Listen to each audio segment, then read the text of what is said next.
오쿠다 가오리 교수님 자리에 모시도록 하겠습니다. 나오실 때 큰 박수 부탁드립니다. 안녕하세요. 皆さんこんにちは。北海道医療大学の奥田香織と申します。 여러분 반갑습니다. 북해도 의료대학의 오쿠다 가오리라고 합니다.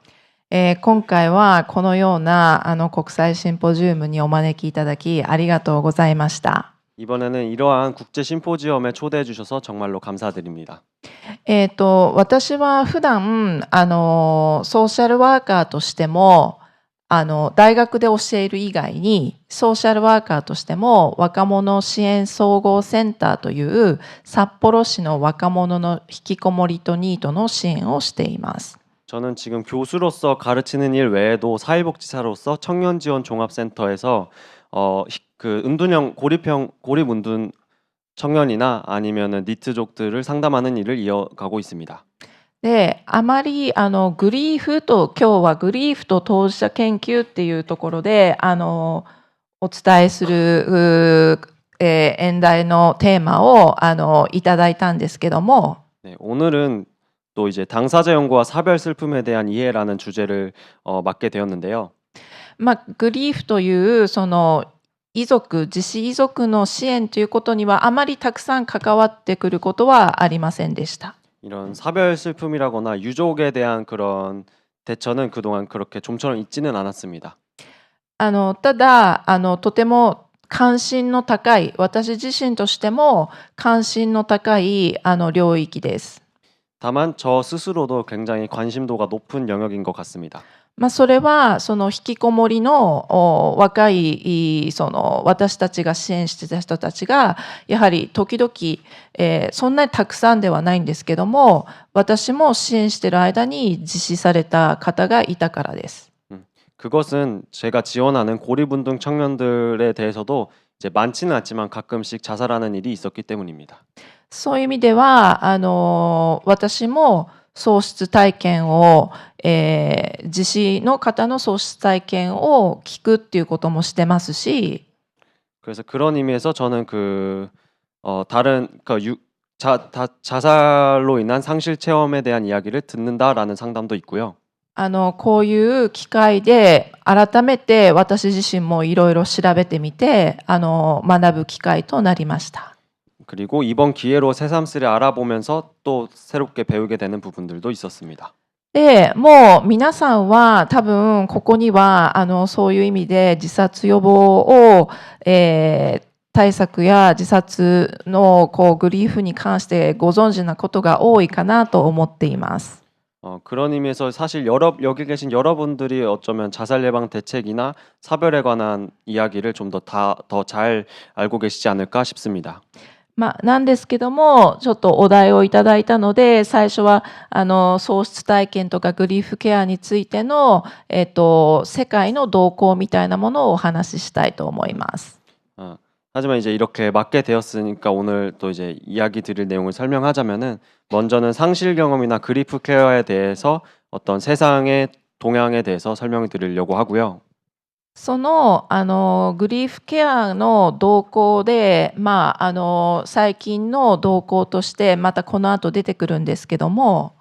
그리고 그 그리프 케어의 동향에 대해서 이따가도 말씀드릴 것이지만요.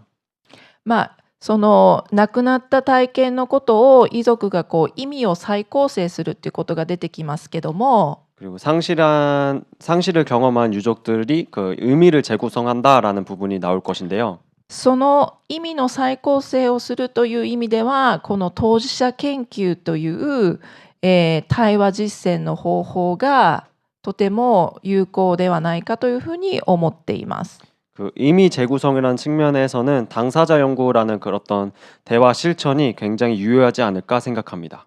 なので最後の方ではその当事者研究がどういうふうにグリーフケアについて使われているかということを紹介し、 그리고 마지막에는 이 당사자 연구라는 것이 그리프 케어에 어떻게 연결될 수 있을지에 대한 가능성에 대해서 その可能性についてお伝えしていきたいなというふうに思います。 네, 그 가능성에 대해서 설명드리고자 합니다. 皆さんの中で当事者研究っていう言葉を初めて聞く方だったりっていうのはいますか？ 혹시 여러분들 중에 당사자 연구라는 말을 처음 듣는 분이 계실까요? 한번 손 들어주시면 감사하겠습니다. 皆さんよく知っている。 여러분들 모두 잘 알고 계시군요. よく知っている。あ、よかったです。安心しました。 네, 잘 됐습니다. 안심이 되네요. まあ、会場にいる方はそうなのかもしれませんが、もしかしたらオンラインの方ではその当社研究ってどのぐらい知ってるのかちょっと気になってました。 여기 회장에 계신 분들은 다 알고 계신 것 같은데 온라인에 계신 분들은 또 모르는 분이 있을 수 있겠네요. まあ、では最初に、喪失体験がどんなふうに私たちの精神の健康に与えるかっていうことはもう皆さん、誰もがご存知なのかなと思うんですけども、 이 상실 경험이 우리의 정신 건강에 영향을 준다라는 거에 대해서는 여러분들도 이미 다 아실 것 같은데요. 特にここにも資料にも書いている通り、近親者の死別っていうのは人生の中でも最も大きなストレスの一つであるっていうふうに、多くの研究では示されています。 네, 54페이지에 나와 있듯이 그 상실 경험이라는 것은 특히 또 가까운 가족과의 사별은 인생에서 가장 큰 스트레스 중 하나로서 많은 연구들에서 입증되어 있습니다. 正常な悲嘆反応って言って悲しい反応から専門的な治療が必要となるものまであるっていうことも、皆さんもよくご存知だと思います。 이제 정상적인 비탄 반응, 즉 이제 뭐 슬퍼하는 그런 반응에서부터 전문적인 치료가 필요한 상황까지 이르는 등 여러분도 이렇게 다양하다는 것을 알 것 같습니다. それで最近のただグリーフケアになってくると単純に悲しみっていうのはすぐに乗り越えられるっていうことよりももう人生を通してのプロセスでずっと悲しい中にもいろいろな転機を見つけていくっていうような形で、自分の人生の転機を見つけるパラダイムシフトになるというふうにも言われています。 네, 그래서 최근에 이제 최근에 오면은 이제 이런 것들이 슬픔이 금방 극복이 되는 그런 것이 아니라 인생 전체를 통한 과정으로서 슬픔 속에서도 다양한 전환점을 발견하는 그런 패러다임의 전환이 이루어지고 있는 것 같습니다. はい。この先ほども鈴木先生のお話の最後のところで質問してくださった方が、自分もご自身も自死遺族だというふうにお話ししていただいたんですけども、 아까 그 스즈키 교수님 발표에서 질문하신 분도 본인도 유족이다라고 말씀해 주셨었는데요. そういうご経験をされている方には私は本当にどのように言葉をかけてもいいのかっていうのは本当によく考えることですけども、 그런 경험을 가지신 분들에게는 저도 이제 어떻게 말을 걸어야 될지 굉장히 고민이 되는데요. このようにこちらにこういう来ていただきながらいろいろの学ぶこの経験から学んで皆さんにいろいろ発信していただけることが何よりも私たちにとっての勉強になるのかなというふうに思います。 이런 자리에 와주셔서 이야기를 나눌 수 있고 또 여러 가지 이런 경험에서 다양한 것들을 배울 수 있는 것이 저희들에게 있어서도 무엇보다 큰 좋은 점이 아닐까 생각합니다. そのように悲しい体験もいろいろな大変さはあったんですけども、そういうふうに乗り越えて、乗り越えたのかどうかも分からなく迷うことがあると思うんですけども、 그리고 이런 슬픈 경험에 대해서 괴로움을 어떻게 극복을 했는지 안 했는지에 대해서도 굉장히 혼동되는 그런 부분들이 있을 거라 생각하는데요. その人の心の痛みにじっくり向き合いながらその大きな転機としてそれが大きな力になっていくんだなというふうに思います。 그 사람의 마음을 마주보면서 어떤 굉장한 전환점으로서 힘을 얻을 수 있는 것이 아닐까 생각합니다. これは日本の川野さんという研究者が自死遺族の研究をしている方がいるんですけども、川野自死遺族の、はい55페이지에 보면은 이제 카와노라는 연구자의 그 자살 경험에 대한 연구가 나와 있는데요. 遺族が体験する諸問題としてこの図表が書かれていますけども、まずはもちろん突然のことで生活の混乱が起こったり、 그리고 이제 그림에 나와 있듯이 이제 유족이 경험하는 여러 문제 중 하나로는 생활의 혼란을 경험하거나 そこから来る心身の不調が起こったり、 거기서부터 오는 심신의 부조화가 오거나 もちろん心身の不調といえば皆さんもご存知の通り、PTSD や不安やその遺族の起死燃料っていうのがあるかと思います。 물론 이 심신의 부조화라는 부분에는 PTSD나 불안, 자살 사고가 같은 것들도 있을 것입니다. それと対人関係の困難さっていうのが遺族の経験する諸問題として取り上げられています。 그리고 대인관계 어려움이라는 것이 이제 유족들이 경험하는 문제로서 언급되고 있습니다. でこの自殺ということで、一番文化的な日本や韓国も多分そうだと思うんですけども、その自死で亡くなることっていうのをこう家族が恥ずかしいことだっていうふうに考える傾向にある民族だと思います。 그리고 가장 문화적인 특징으로 이제 아마 한국이나 일본이나 비슷하다고 생각을 하는데 자살로 사망한 경우에 대해서는 이것을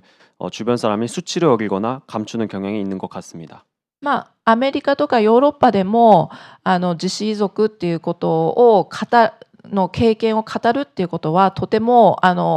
難しくて、そこにこう語るまでの時間と要することがたくさんあるという話もあるんですけども、 물론 미국이나 유럽과 같은 곳도 자살 유족들이 경험을 이야기한다는 것이 굉장히 어렵고 그 이야기가 할 수 있게 되는 데까지 시간이 굉장히 많이 소요되는데요. 世界的な研究でもこの日本の研究でもこの自死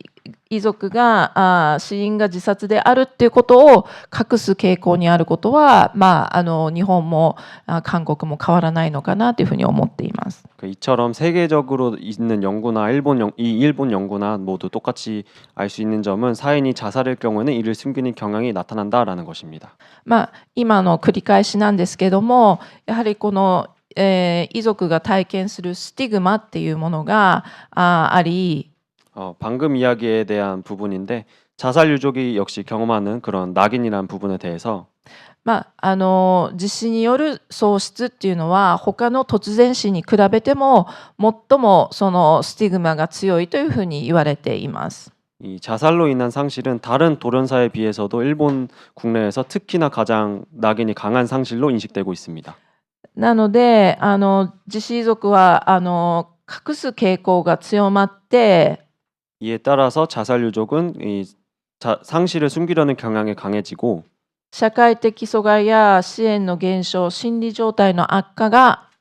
につながる可能性が指摘されています。 사회적 고립이나 지원 감소, 심리적 상태 악화로 이어질 가능성이 지적됩니다. 恥ずかしいとか非難を受けるっていうことを避けるためにやっぱり引きこもってしまう、孤立してしまうことが多いので、 수치심이나 비난을 피하기 위해서 아무래도 고립되어 가는 경우가 많기 때문에 孤立化が進んでその支援が求めにくい状況にあるっていうのはこれも世界的に共通していることかなっていうふうに思います。 고립이 가속화되어서 도움을 요청하기 어려운 상황에 놓인다는 것이 세계적으로도 공통점이 아닐까 싶습니다. 多分鈴木先生の方の資料の中にあったと思いますけども、日本では自殺は減ってきてはいるんですけども、 스즈키 교수님의 자료에도 아마 나와 있었을 텐데 일본은 일단은 자살이 줄어들고 있는 추세이긴 합니다만 2万人の人たちが年間で自殺をしているというのが最近の日本の傾向です。 연간 2만 명이 자살로 돌아가신다는 것이 최근의 경향입니다. でもこのスティグマを体験する人たちっていうのはその、数倍もうその周りの遺族の人たちなので、5万人、6万人、7万人と本当にたくさんの人がそういう経験をしてるんじゃないかということを私たちは考えなければいけないと思います。 이제 자살로 사망하신 분은 연간 2만 명 정도이지만은 사실은 낙인을 경험하게 되는 그 유가족분들은 5만에서 7만 등 되게 더 많을 수 있다는 점을 우리는 생각해야 되는 것이 아닐까 싶습니다. なので実際に私たちはその数字を見ると2万人が自殺したっていうふうに思いますけども、ケアを必要とする人たちっていうのは本当にたくさんいるんだっていうことです。 그래서 우리가 알 수 있는 점은 그 실제 수치에서는 2만 명이 자살한다라고 나타나더라도 돌봄이나 케어가 필요한 사람들은 그보다 훨씬 더 많다는 점을 유의해야 합니다. はい。で、ちょっと話は変わりまして、今度グリーフケアということになりますけども、 네, 조금 다른 주제로 넘어가서 그리프 케어라는 것에 대해서 설명하겠습니다. 私はソーシャルワークの勉強をしてきたので、ソーシャルワークと心理学の、バックグラウンドで勉強してきたんですけども、 저 같은 경우는 사회복지와 심리학의 배경에서 공부를 해왔었는데요. ここには一般的なグリーフのことについての、グリーフの定義が書いてありますけども、 네, 57페이지입니다. 여기에는 일반적인 그리프의 정의에 대해서 설명이 되어 있습니다. ここに書いてある本ですね、ブリーブメント、このコリン・マリーさんっていう、コリン・マリン・パークスさんという方が、一番最初に喪失再建ということについて、研究し始めた方というふうに世界では知られていると思います。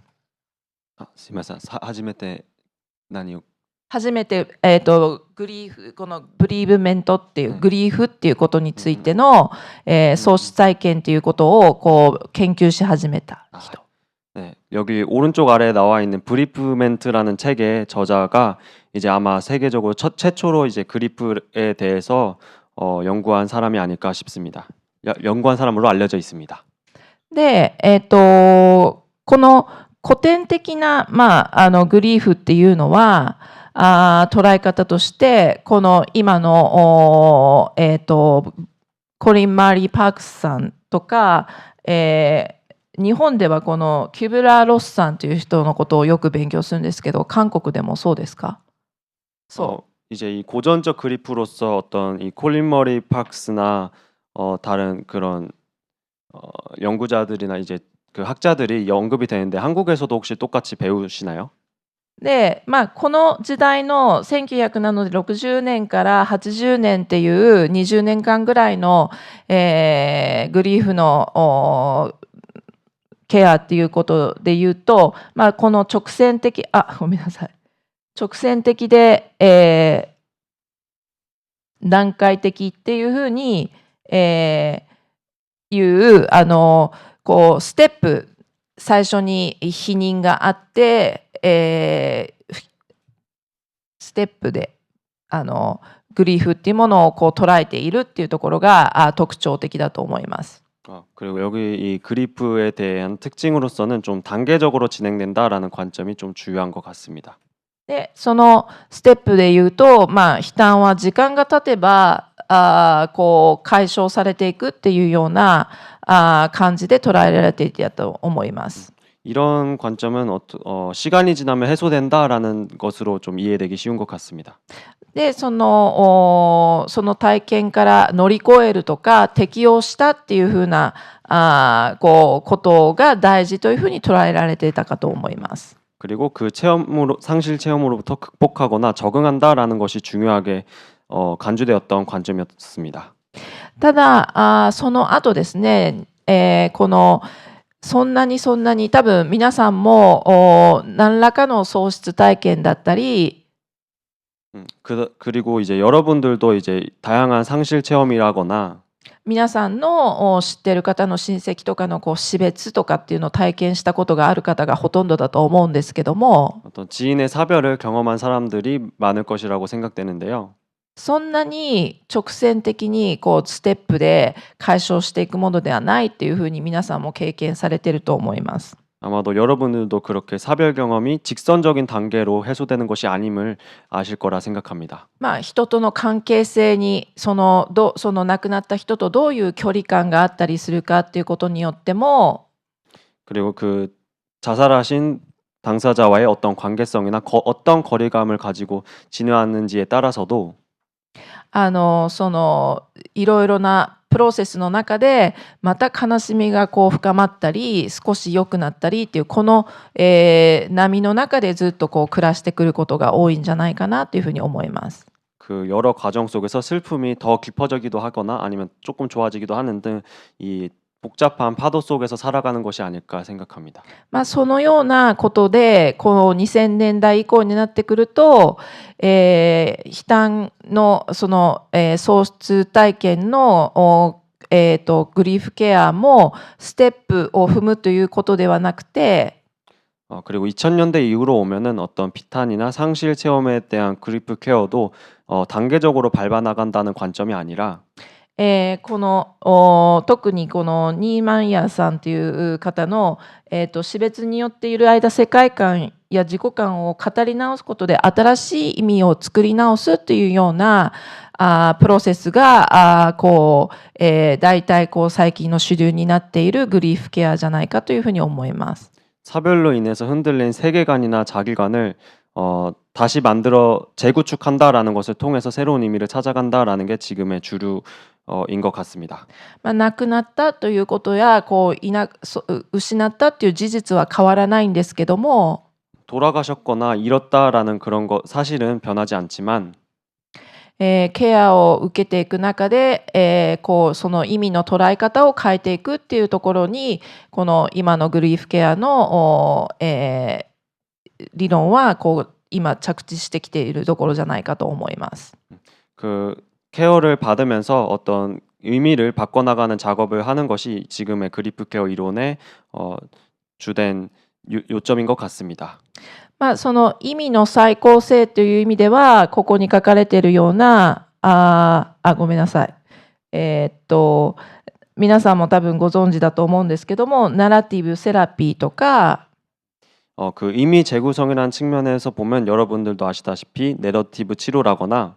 お手紙を書くレター療法とか、 편지를 쓰는 편지 요법이나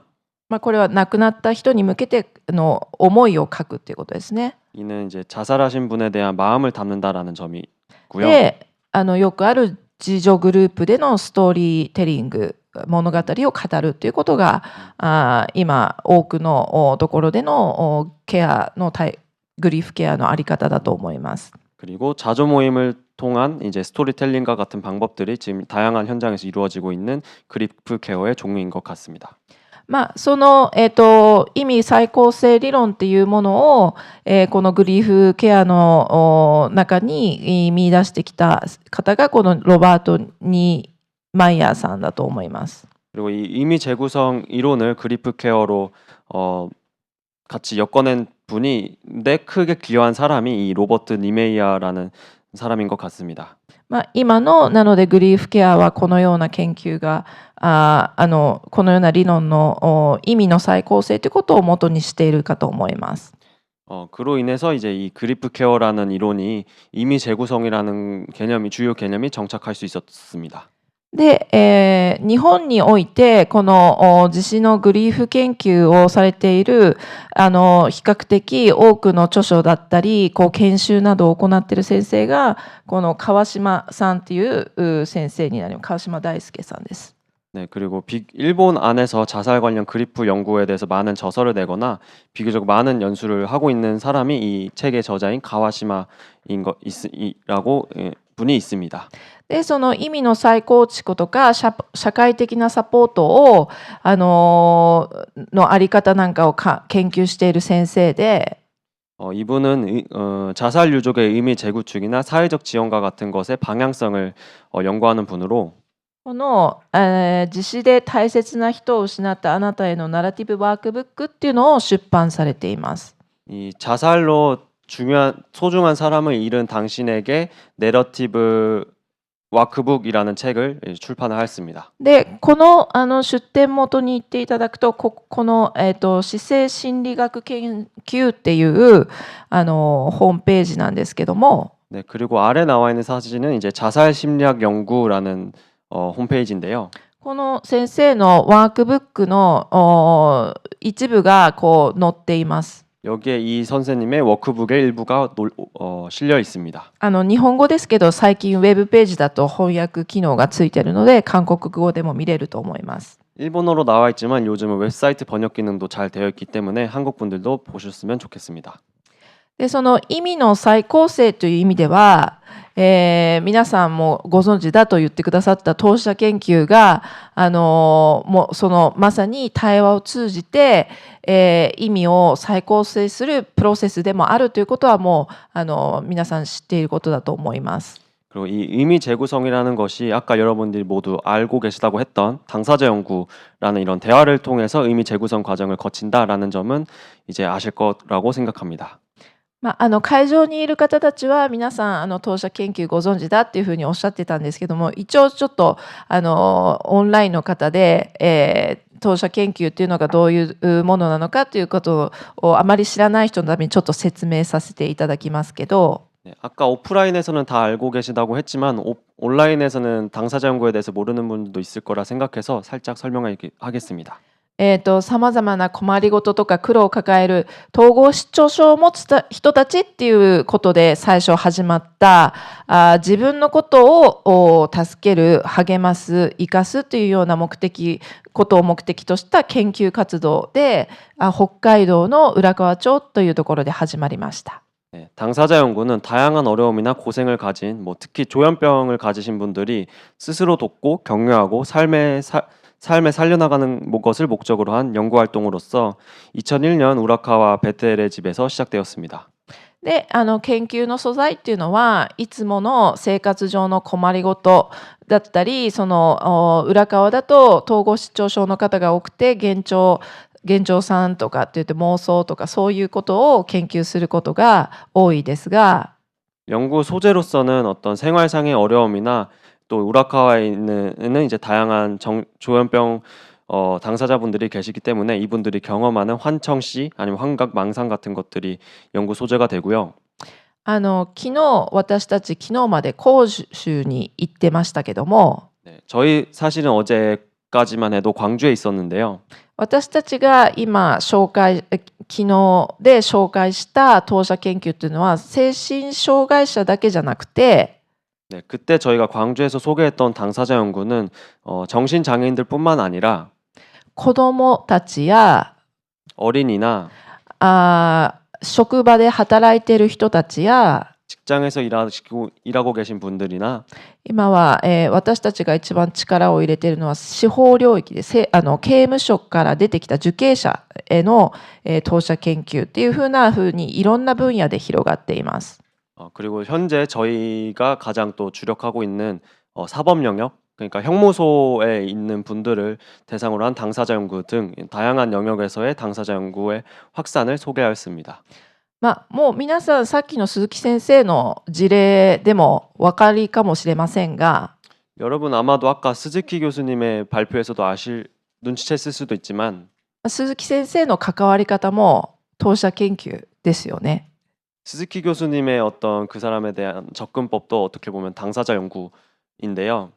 今ってうなずいてました鈴木先生。 그렇습니다라고 고개를 까딱거렸습니다. はい。なので、誰というふうに誰に対してというよりも常に私たちは当事者研究というこの対話実践の手法がどんな場面でも使えるんじゃないかというふうに思っています。 저희는 어떤 사람들이더라도 이러한 당사자 연구라는 대화 실천이 할 수 있는 것이 아닌가라고 생각하고 있습니다. その当事者研究は、日本ではいろんな方面から研究されているんですけども、 이 당사자 연구라는 것은 일본에서는 다방면으로 연구되고 있는데요. いろんな方面というのは教育関係者が研究したり、 이 다방면이라는 것은 예를 들면 교육 관계자분들이 연구하거나 心理学の先生が研究したり、 심리학에서 연구되거나 でこの方は哲学の先生が当事者研究についてのがどういうふうに意味の構築を、しているかっていうことを、書いた調査して書いた論文の中に書いてあった言葉です。 네, 그리고 63페이지에 나와 있는 말은 그 철학 쪽에서 당사자 연구를 연구하시는 분이 어떻게 당사자 연구가 의미의 구축을 하고 있는가에 대해서 조사 및 연구한 내용입니다. よく当事者研究をやっていると言葉がこう出てくる、言葉が紡がれるっていうことがよくあるんですけども、 이 당사자 연구를 하다 보면 흔히 경험하는 것이 어떤 언어를 좀 만들어낸다라는 것이 있는데요. 一人ではこう思いはあってもこう表現できなかったことをこう当事者研究を通じて表現できるようになったり 혼자서는 생각에는 있지만 말로는 표현이 안 되던 것들을 당사자 연구를 통해서 말로 표현을 한다거나 新しい表現が生まれてきたりっていうことがあります。 새로운 표현들이 탄생하게 된다거나 하는 일들이 종종 있습니다. この、高橋さんという方もそのようなことを当事者研究で、できるんだということを話してくださっています。 그리고 이 나와 있는 논문이 그것이 당사자 연구 안에서 그런 언어에 관련된 일들이 가능하다라고 이렇게 이야기하고 있습니다. その当事者研究がグリーフの場面で使われているということで、私も何かこのことをこのグリーフで使われている当事者研究がないのかっていうことをちょっと調べていたら、札幌の病院でグリーフ当事者研究っていうのをしているということが分かりました。 저는 그래서 이 그리프 영역에서 당사자 연구가 실천되고 있는 사례가 있는지 조사해 보니까 실제로 이 삿포로의 병원에서 이 그리프 당사자 연구라는 것이 이루어지고 있었습니다. これは自死で亡くした遺族ではないんですけども、 사실 이 논문은 자살로 이제 상실한 그런 유족은 아니지만 障害のある子どもたちを亡くした家族と医療者が一緒に、当事者研究をするという取り組みです。 다만 이제 장애 아동을 잃은 가족과 의료자가 공동 연구한 당사자 연구라는 내용입니다. そこの、医療法人統制会って書いてますけども、この統制会病院の理事長である、土端先生という方が、この論文を、発表していました。 여기 이 의료법인의 이사장이신 토바타라는 사람이 이 논문을 쓰셨습니다. コロナ禍の時によくやっていたということもあって、1回、この90分のセッションを5回で、ワンクールとした人数がこの6人から11名の間でオンラインも使ってやっていたということです。 그 중에는 이제 코로나 시기도 겹쳐 있었는데요. 그 1회 90분 총 5회 세션을 1쿨로 운영하는 방식으로 참여자 6명에서 11명을 대상으로 이제 운영을 했었습니다. で、私がこの当事者研究っていうのをグリーフで使えるんだろうかっていうふうに私もちょっと調べながらいろいろ考えていたことがあります。 그리고 이 당사자 연구를 그리프 영역에서도 활용할 수 있을지에 대해서 조사하면서 제가 또 생각했던 부분들이 있습니다. というのは当事者研究っていうのは、日本語で言うとワイワイガヤガヤっていうふうによく言っていて、ちょっと面白いユーモアがある場でもあるからで。 네, 그것은 바로 이제 당사자 연구에서는 왁자지껄이라고 해서 굉장히 재밌고 유머스러운 환경이 연출이 되는데요. そんなワイワイガヤガヤが自死遺族と亡くなった人を話す会のところで、親和性がうまくいくのかっていうふうに思ったりしてました。 이 당사자 연구의 왁자지껄이라는 측면이 이 자살 유족들이 이야기하는 그 모임에서 과연 친화성을 보일 것인가라는 부분에 대해서 고민되었습니다. ただそれでこの論文に出会ったところ、この論文の中で書いてある当事者研究は、独自の参加ルールっていうのを設けてました。 그리고 이 논문에서는 이 당사자 연구라는 것에 있어서 독자적인 참여를 하고 있었는데요. その参加ルールがここにまとめて書いてある。これは、論文からそのまま引っ張ってきたものなんですけども、 네, 65페이지의 내용은 그 논문에 있는 것을 그대로 인용한 부분인데 이 그 독자적인 참여 룰에 관한 부분입니다. 安全な場を作るという意味で、とても大事な語りやすい場を作るっていうことを特に大きく目標として挙げてるってことがわかると思います。 가장 큰 초점은 이제 안전한 장을 만들기 위해서 말하기 쉬운 환경을 만드는 것이 가장 주요 목표라는 점입니다. で、私たちあまり普段の当事者研究で、ルールを確認するっていうことはしないんですけども、 저희 같은 경우는 보통 당사자 연구를 하면서 어떤 룰, 규칙을 이렇게 다시 확인하는 경우는 잘 없는데요. この、自死遺族のごめんなさい、自死じゃなくて病気で亡くした子供の遺族の、会ではルール作りをしていて、 그렇지만 이제 이 장애아동 유족 모임에서는 어떤 이런 규칙 만들기 작업을 하고 있고, 言いたくないことはパスしても OK だったり、 말하기 싫은 부분들은 안 말해도 된다라는 규칙을 만들거나 批判というものは現金絶対にしない。 비판 같은 것들은 절대로 하지 않는다. で質問とかは共感的に、自分との相違点を話すのは OK。 질문 같은 경우에서는 이제 공감적으로 이야기하는 것은 괜찮다. でここも大きく違う、普段の当事者研究と大きく違うのは、ここで知り得た個人情報を外部へ話さないことっていうことです。 그리고 또 여기서의 특징은 여기서 알게 된 개인 정보를 외부에 발설하지 않는다라는 부분인데, 이 부분도 꽤 우리가 하는 당사 연구라 다른 부분입니다. 当事者研究、いろんな場で当事者研究をやっていると、 다양한 현장에서 당사자 연구를 하고 있으면 だいたい私たちはここで出た情報っていうのは世の中で使える情報だから、こう発信していきましょうというようなことをよく言いますけども、 보통은 그 당사자 연구에서 알게 되는 정보들은 세상에서 쓸 수 있는 정보로서 다양하게 공유되곤 하는데요. 先ほどもお話しした通り、その、人を亡くすというような体験は、 아까도 말했듯이 어떤 사람을 상실한다라는 경험은 かなり語りにくいこと、日本の文化においては語りにくいことですし、 꽤 말하기 힘든 부분이기도 하고요. その自死でなくすっていうこともさらに大変こう隠すような話の内容に隠さなきゃいけないと思ってるいわゆる遺族が多いので、 그리고 그 자살로 돌아가셨다라는 것을 감춰야 된다라고 생각하는 유족들이 많기 때문에 こういう個人情報を流さないというようなルール作りっていうのは大切になってくるんじゃないかと思います。 그런 점들 때문에 이렇게 알게 된 정보를 외부에 발설하지 않는다라는 규칙 만들기가 중요하게 다뤄진 게 아닌가 싶습니다. で、普通の当事者研究の会だとあまりこうテーマっていうのを支援者側がこう出すことはないんですけども、 보통의 당사자 연구의 환경에서는 어떤 그 연구 주제를 지원자 쪽에서 낸다거나 하는 일은 잘 없는데요. この遺族の会では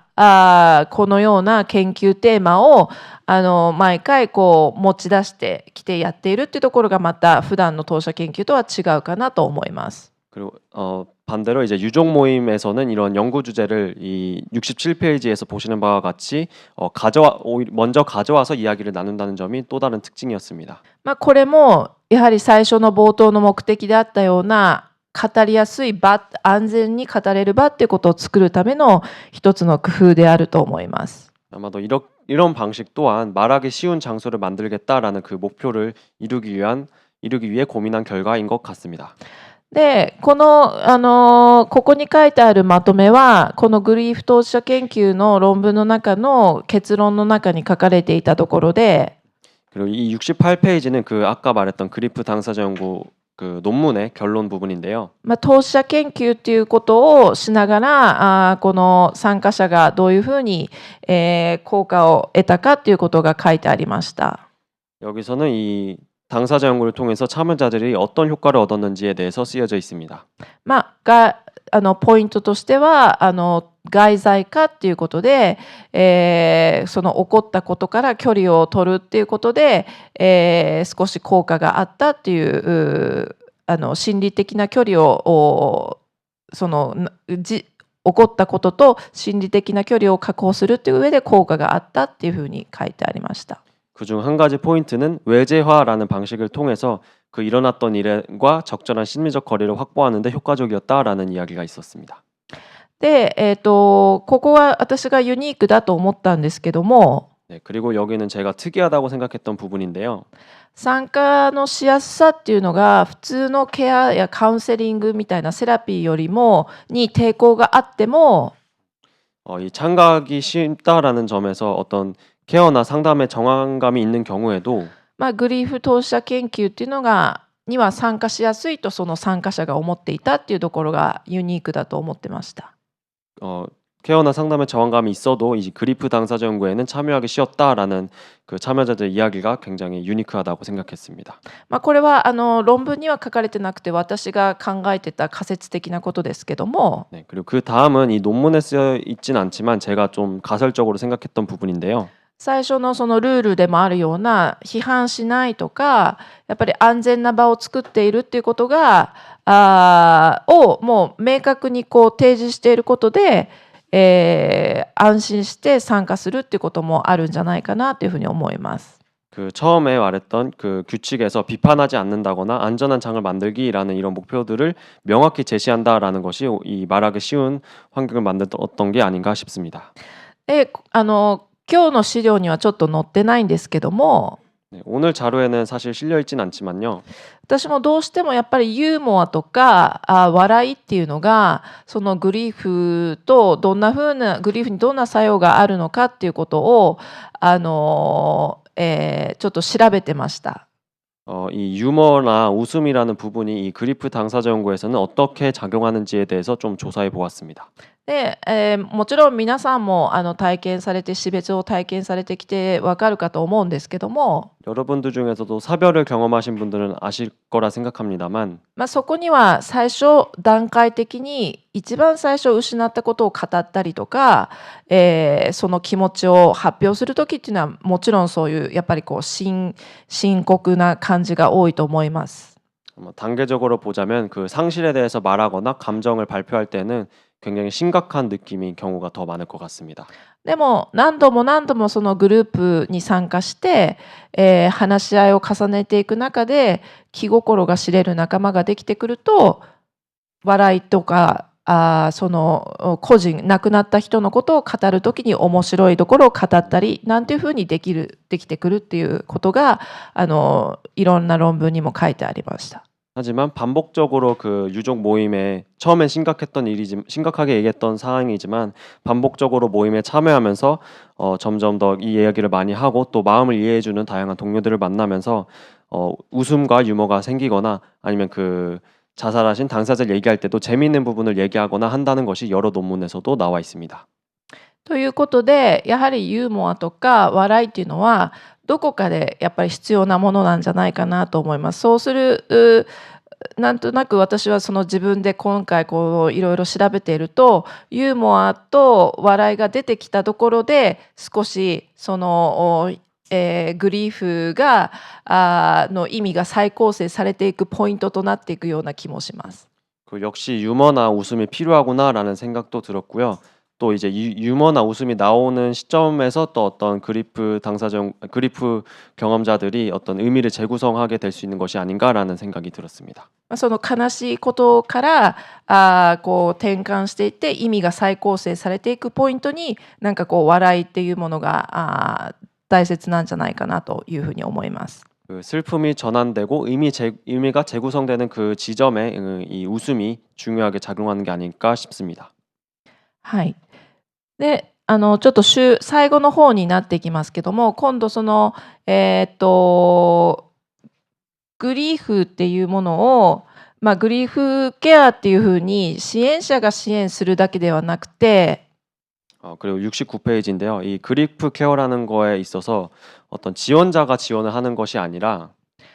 鈴木先生も先ほど地域でどういうふうな自殺予防対策をするかって話が出ましたけども 아까 스즈키 교수님 발표에서도 지역에서 어떻게 대책을 해야 되나라는 이야기가 나왔었는데요. そういうこう家族を自死で、大切な人を亡くした人たちを支えるのも地域でするっていうことが大事なんじゃないかというふうに思います。 자살 유가족을 지지하는 것 또한 지역에서 해야 되는 것이 아닌가라는 생각이 듭니다. それでこの論文はドイツの研究者の論文なんですけども 네, 그리고 이 소개되고 있는 이 논문은 독일 논문인데요. 亡くなった家族その自死で亡くしたこう近所の家族を亡くした近所の人にその親切心のある近所の人がケーキを焼いてきてくれたっていうようなお話が載ってました。 이 자살 유가족에게 친절성심을 갖고 있는 주민이 케이크를 구워줬다라는 내용입니다. いつもはそんなに話す近所の人じゃなかったんですけども、 평소에나 별로 이야기하는 이웃은 아니었는데요. ちょっとしたその時間を作ってケーキを焼くっていう時間を費やしてきてくれたことがすごく支えになったっていうお話、ストーリーでした。 그 케이크를 구워준다라는 그 시간을 써서 이게 만나준다는 것이 굉장히 지지가 되는 포인트였다라는 내용입니다. ということで、地域の人たちもこの地震で亡くした大切な人を亡くした人たちがどんな思いでそこにいるかっていうことを感じ取る、そういう力が必要なんじゃないかなというふうに思います。 그리고 지역 사회에 있는 다양한 사람들도 자살로 소중한 사람을 잃은 사람에게 어떤 마음으로 그곳에 서 있는가라는 그 마음을 이해하고자 하는 것이 중요한 게 아닌가 생각합니다. それを、グリーフのことをもっと理解するってことでグリーフリテラシーっていうふうにも、呼びますけども、 이제 그리고 그리프를 더 이해한다는 측면에서 그리프 리터러시라는 개념도 있는데요. コ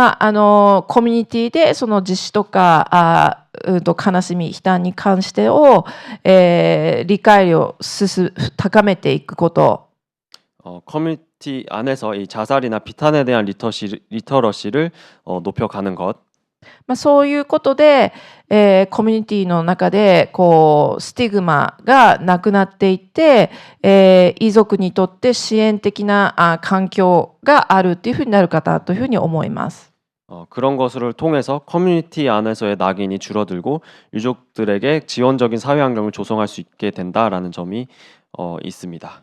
日本ではそんなに日本でも知られてないんですけども、この秋の11月23日がグリーフについて考える日というふうに最近設定されたというふうに出ていました。ここですね。 최근 이제 일본에서 11월에 이루어지는데 이제 그리프에 대해서 생각하는 날이라는 그런 것도 있습니다. で、その最近コンパッションコミュニティっていう言葉がイギリスの公衆衛生学者のアラン・ケレハーさんという方から提唱されています。 71페이지입니다. 컴패션 커뮤니티라고 이제 영국 공중보건학자 앨런 켈레어가 제창한 개념이 있는데요. 皆さんの中にももうすでにご存知の方が多いのかなと思いますけども、 여러분들 중에도 아시는 분이 계실지도 모르겠지만 コミュニティでその人々が病に倒れたり喪失した時に、思いやりのある行為を互いに交わすっていうことを、実践する共同体のことですね。 사람들이 병으로 쓰러지거나 상실했을 때에 서로 배려 깊은 행동을 나누는 것을 일상적으로 실천하는 그런 공동체를 말하는데요. それでそのコンパッションということについて私も改めてちょっと語源を調べてみたんですけども、 거기서 컴패션이라는 것에 대해서 저도 새삼 이제 어원이라는 것을 한번 조사를 해보았는데요. ラテン語っていうものに由来していて、共に苦しむとか他者の苦しみに心を寄せて一緒に感じることっていう意味がこのコンパッションにはあるというふうに書かれていました。 라틴어에서 유래하여 함께 고통받다, 타인의 고통에 마음을 기울여 함께 느끼는 것이라고 정의되어 있었습니다. 日本語で言うと思いやりとか同情とか慈悲というような言葉に訳されますけども、 일본에서는 배려, 동정, 자비와 같은 말로 번역이 되는데 ここに当事者研究の理念が書いてあるんですけども、 여기 오른쪽에 그림이 당사자 연구의 이념에 대해서 쓰여져 있습니다. 当事者研究ではやっぱり自分を助けながら仲間を助ける思いやるみたいなこのことを大事な理念として挙げています。 당사자 연구에서는 자신을 도우면서 동료를 돕는다라는 그런 배려에 관한 이념을 중요시하고 있습니다. 昨日の、講演でも向井先生がオンラインで参加してたんですけども、 어제 광주에서 있었던 강연에서도 무카이치 선생님이 온라인으로 참여했었는데요. 向井先生最近この当事者研究は小さな平和活動だっていうふうに言っています。 그 무카이치 교수님은 최근에 당사자 연구를 작은 평화 활동으로 이야기하고 있습니다. で、そういう意味で、当事者研究を小さく小さくどこでもこうやっていくと、小さないろんなところでやると、 그런 의미에서 이 당사자 연구를 굉장히 작게 작게 다양한 곳에서 이루어진다면 そういうなんていうんですか、共感する場とか人を理解する場というか増えていくことが最終的に人がこう安心していられる社会ができていくのかなというふうに私も思っています。 그렇게 당사자 연구를 통해서 공감받을 수 있는 장, 이해받을 수 있는 장들이 조금씩 넓어져 가면은 결국에는 안심할 수 있는 사회로 이어지는 것이 아닌가 싶습니다. これ最近ですね、これも向谷先生が私に送ってくれた資料なんですけども、 네, 73페이지입니다. 이것도 이제 무카이치 교수님이 저에게 보내주신 자료인데요. このコンパッションコミュニティへの期待という招待っていう論文の中にも、当事者研究のことが実は書かれていました。 네, 이 컴패션 에 관련된 논문에서도 이 당사자 연구라는 것이 언급되고 있었습니다. で、そこではその弱さの情報公開っていうことで、弱さを絆にっていうこの理念、裏側の理念のことが書かれていました。 네, 여기서는 특히나 이제 약함의 정보 공개, 약함을 유대로라는 당사자 연구의 이념이 적혀 있었습니다. で、冒頭でこの自死遺族の方っていうのはなかなか語りにくいことで隠す傾向にあるっていうことだったかと思いますけども、 자살 유가족은 이제 그 일을 말하기 어렵거나 감추는 경향이 있다고 말씀드렸었는데요. それは自死されるっていうことがこう弱いことだったり家族の恥だったりっていうことをこう周りのコミュニティ社会の人たちがこう、世間がそう思ってるからなんですけども、 네, 이는 그 자살이라는 것이 어떤 약함이라거나 수치심을 불러일으키는 것이라고 이제 주변에서 인식되거나 사회적으로 인식되었기 때문인데요. そういうこう弱さを出すっていうことは決してこう劣った状態ということじゃないですし、隠されるべきものではないっていうふうにこう当事者研究の理念は言っています。 이 약함이라는 것을 공개한다는 것이 결코 열등한 상태나 아니면 감추거나 숨겨야 할 것이 아니다라고 이제 당사자 연구 안에서는 생각되고 있습니다. とはいえこう情報公開、弱さを出すっていうことは私たちの文化ではすごく難しいことなんですけども、 물론 이 약함이라는 것을 공개한다는 것은 저희 문화에서도 되게 어려운 일이지만 その当事者研究の場っていうところでは同じく安心する場を提供しながらいろんな方がそのグリーフケアの場として使っていけるといいのではないかというふうに思います。 그럼에도 당사자 연구라는 장에서는 이제 안심하고 이야기할 수 있는 장으로서 여러 그리프에 관련된 사람들이 이야기할 수 있는 하는데 활용되었으면 좋을 것 같습니다. 最後になりますが、ここに今後この自死遺族への対応として、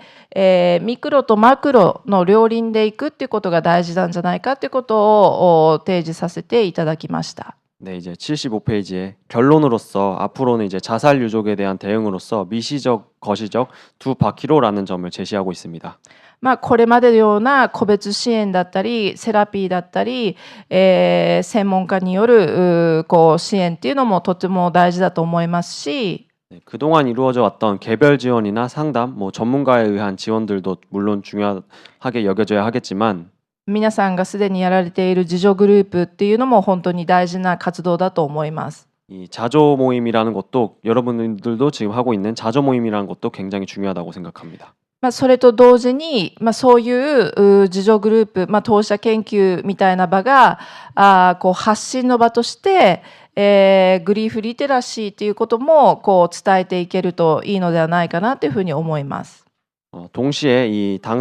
자조 그룹이나 당사자 연구의 장과 같은 그런 장을 만들어서 이야기를 공유해서 어떤 그리프 리터러시를 높여가는 그런 활동으로도 이어질 수 있을 것입니다. 安心して対話実践できる場をどんどんコミュニティに作っていくっていうこと自体がこのコンパッションコミュニティを作り上げていくことかなというふうにも思います。 이 안심하고 대화할 수 있는 장과 커뮤니티를 계속 만들어 나간다는 활동이 이 컴패션 커뮤니티로 향하는 그런 활동으로 이어질 것입니다.